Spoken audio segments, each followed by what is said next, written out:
अस्सलाम वालेकुम, कैसे हैं आप सब। मेरी वीडियोस अगर आपको अच्छी लगें तो प्लीज़ लाइक ज़रूर कीजिएगा, मेरे चैनल को सब्सक्राइब कीजिए और बेल आइकन के बटन को दबाना ना भूलिएगा ताकि मेरी इन्फॉर्मेटिव वीडियोस आपको हमेशा मिलती रहें।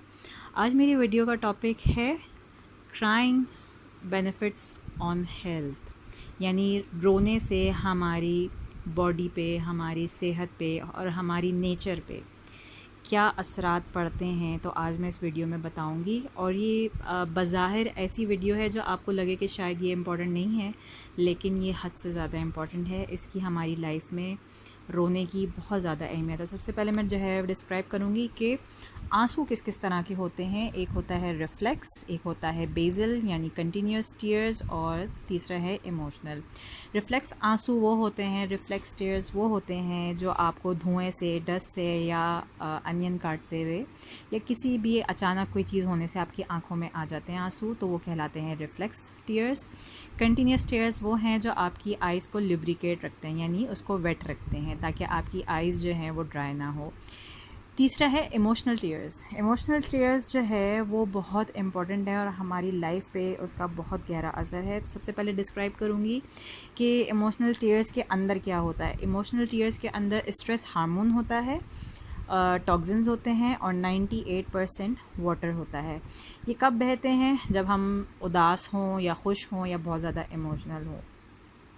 अब मैं आपको बताऊंगी कि रोना उस क्या क्या करता है। सबसे पहले तो वो करता है डिटॉक्स, यानी हमारे फेस के एरिया में जितने भी टॉक्सिन्स होते हैं उसको फ्लश आउट कर देता है और आपके आइज़ के पास रिंकल्स होने से बचाता है, यानी आपके आइज़ के पास जो एजिंग साइंस हो रहे होते हैं उसको बचाता है। सेकेंड है सेल्फ सूद, यानी आप ख़ुद से ही रो के अपने आप को रिलैक्स कर सकते हैं, लेकिन ये फ़ौरन नहीं होता है, आपको थोड़ी देर रोने के बाद जो है वो हल्का महसूस होता है। थर्ड है ये जिस्म के और आपके इमोशनल पेन्स को जो है वो डल कर देता है, यानी ख़त्म नहीं करता है, उसको हल्का कर देता है।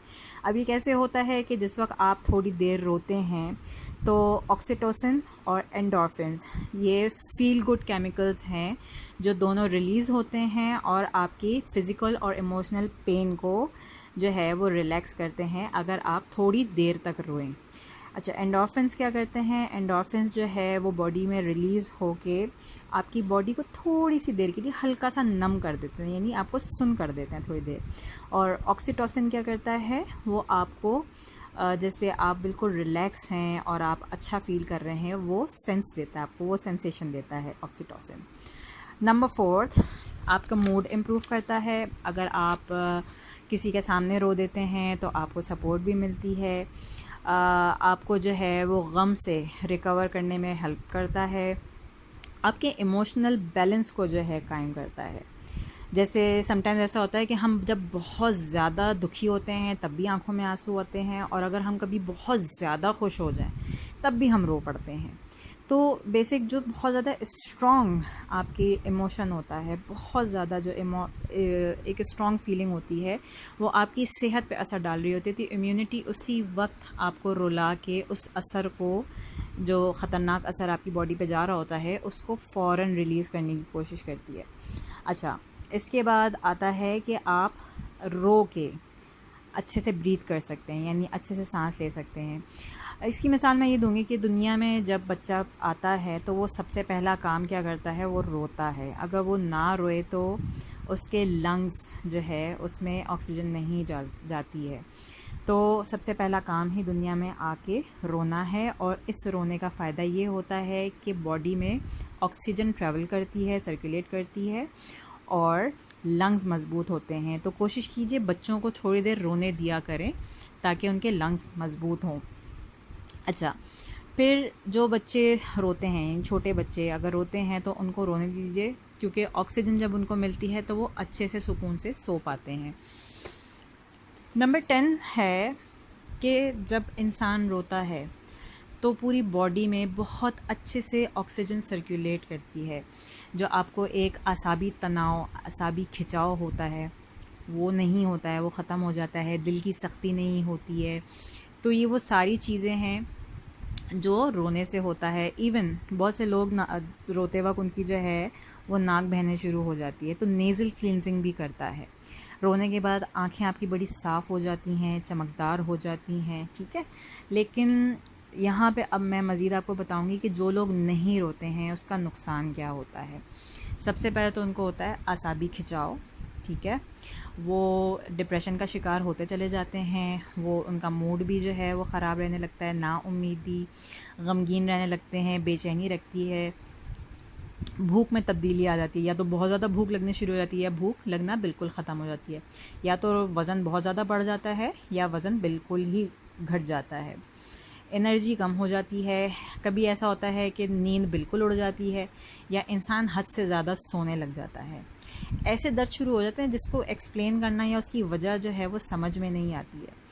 अगर ये चीज़ें सारी कंटिन्यू रहें तो एक स्टेज ऐसी आती है कि इंसान ख़ुदकुशी के ख़यालात में जो है वो खोने लगता है, उसको ख़ुदकुशी करने के ख़यालात आने शुरू हो जाते हैं। बहुत से लोग क्या करते हैं, किसी ऐसी सिचुएशन में जब रोना आ रहा हो तो वो रोना रोक लेते हैं। तो रोना कभी भी रोकना नहीं चाहिए, क्योंकि उस वक्त आपकी इम्यूनिटी आपको रोने पे मजबूर कर रही होती है ताकि आपकी बॉडी को बद असरात से बचा सके। लेकिन बहुत से लोग ऐसे हैं जिनको रोना आ रहा होता है और वो रोक लेते हैं कि नहीं हम क्यों रोएं, तो ये बहुत गलत अमल होता है। ठीक है, अगर आप किसी के सामने नहीं रोना चाहते हैं तो आप अल्लाह के आगे रो लीजिए। अब मैं आपको टिप्स दूंगी कि रोना जो है वो आपकी बॉडी में क्या क्या कर रहा होता है और नेचर पे कैसे इफ़ेक्ट डालता है। तो सबसे पहले तो ये बताऊंगी कि जो लोग नहीं रोते हैं वो लोग बेहिस हो जाते हैं, यानी उनके अंदर से एहसास ख़त्म होता चला जाता है, उनके अंदर उनके दिलों में सख्ती आने शुरू हो जाती है, यानी वो कह लें एक तरह से बिल्कुल ही इग्नोरेंट होने शुरू हो जाते हैं। एक स्टेज आती है कि वो जालिम बन जाते हैं। तो कोशिश करिए कि रो लिया करें। ना रोने वाले जो है वो जालिम बनते हैं। आप नोट करिएगा कि जो लोग जालिम होते हैं वो रोते नहीं हैं, उनकी आंखें खुश्क होती हैं। मैंने बहुत से लोगों को ये भी सुना है कि हम रोना चाहें भी तो हम नहीं रो सकते। तो ये तब होता है जब आपको रोना आ रहा था और आपने रोना छोड़ दिया। आप बेशक किसी के सामने ना रोइए, लेकिन अल्लाह के आगे रो लीजिए। हफ्ते में एक बार लाजमी रोएं, अल्लाह के आगे रोएं। बेशक अपनी गुनाहों की माफ़ी मांगने के लिए रोइए, इससे आपके दिलों में नरमी रहती है।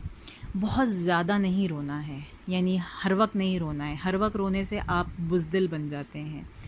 अगर आप किसी और के सामने रोएंगे, हर वक्त रोते रहेंगे, तो लोग कहेंगे कि यार ये क्या है, किस तरह का इंसान है, हर वक्त रोता ही रहता है, इतना कमज़ोर इंसान है। तो ये ऑटोमेटिकली बहुत ज़्यादा रोना ना आपको बुज़दिल और कमज़ोर बना देता है।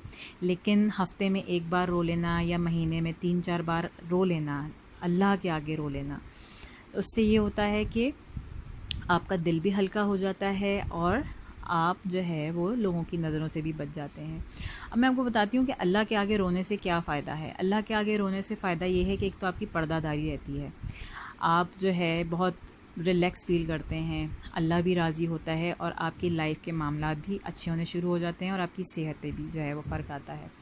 लेकिन इसकी एक शर्त है, अगर आप रोए हैं तो रो के आपने पॉजिटिव होके उठना है।